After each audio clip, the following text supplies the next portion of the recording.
பத்திரிகையாளர்கள், மீடியாக்கள் மற்றும் அத்தனை நல்ல இதயங்கள், நல்ல நண்பர்கள் முன்னிலை இன்று நடைபெற்றுக் கொண்டிருக்கிறது. இந்த பைக் டாக்ஸி திரைப்படத்தின் கலைஞர்களை உங்களுக்கு அறிமுகப்படுத்துகிறோம். திரைப்படத்தின் தயாரிப்பாளர் நியூ நார்மல் பிலிம் ஃபேக்டரி திரு இளஞ்செழியன் அவர்களை இந்த திரைப்படம் பற்றி ஒரு சில வார்த்தைகள் உங்கள் முன்.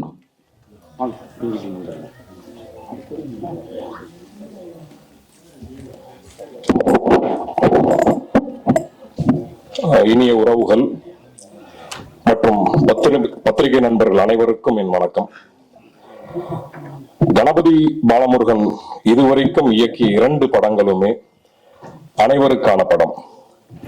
அதுல ஒரு காட்சி கூட முகம் சுளிக்க வைக்காது. இன்னும் ஒரு படி மேல சொல்லணும் அப்படின்னா, இந்த லைசன்ஸ் படம் பாத்தீங்க அப்படின்னா, அது ஒரு பெண் பாதுகாப்பை, ஒரு பெண்மையை மையமாக வைத்து எடுத்த படம். கதையை பொறுத்த வரைக்கும் அது ஒரு மிக சிறந்த கதை. ஒரு சமூக அக்கறையோடு எடுத்த படம் லைசன்ஸ். அந்த சமூக அக்கறை அவருடைய 3வது படமான பைக் டாக்ஸியிலும் தொடரும் என்று நாங்கள் மிக ஆழமாக நம்புகிறோம். நியூ நார்மல் பிலிம் ஃபேக்டரியை பொறுத்தவரை எத்தனை படங்கள் நாங்கள் தயாரித்தோம் என்பதை விட எத்தகைய படத்தை நாங்கள் தயாரித்தோம் என்பதுதான் மிக முக்கியமாக நாங்கள் பார்க்கின்றோம். பைக் டாக்ஸி ஹீரோ இல்லாத சப்ஜெக்டான்னு கேட்டீங்கன்னா இல்ல. பைக் டாக்ஸில ஒரு மிகப்பெரிய ஹீரோ நாங்க இன்ட்ரடியூஸ் பண்றோம். அவங்க பேர் நக்ஷா. ஹீரோ, ஹீரோயின் எல்லாமே அவங்கதான்.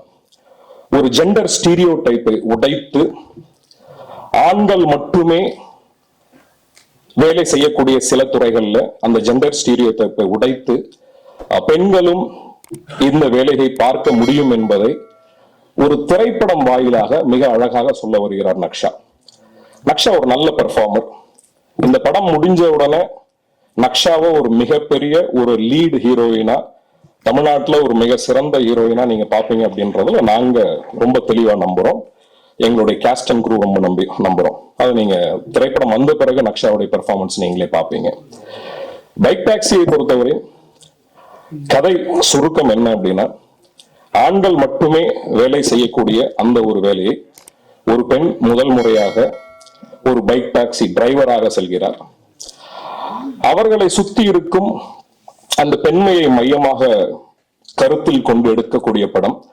அவர் அந்த துறையில், அந்த வாழ்க்கையில் சந்திக்கக்கூடிய பல மனிதர்களுடைய கதை சம்பவம் தான் அந்த பைக் டாக்ஸி. இதுவும் ஒரு நெகிழ்ச்சியான கதையா இருக்கும் என்பதை நாங்கள் மிக தெளிவாக நம்புகிறோம். ஒரு சமூக அக்கறையோடு மட்டுமே கணபதி பாலமுருகன் படம் எடுப்பார் என்பதை தனிநபராக நான் மிக முக்கியமாக நம்புகிறேன். இந்த திரைப்படம் வெற்றி பெற உங்களுடைய அனைவரின் வாழ்த்துக்களும் எங்களுக்கு ஆசீர்வாதங்களும் தேவை. நன்றி, வணக்கம். மிக்க மகிழ்ச்சி.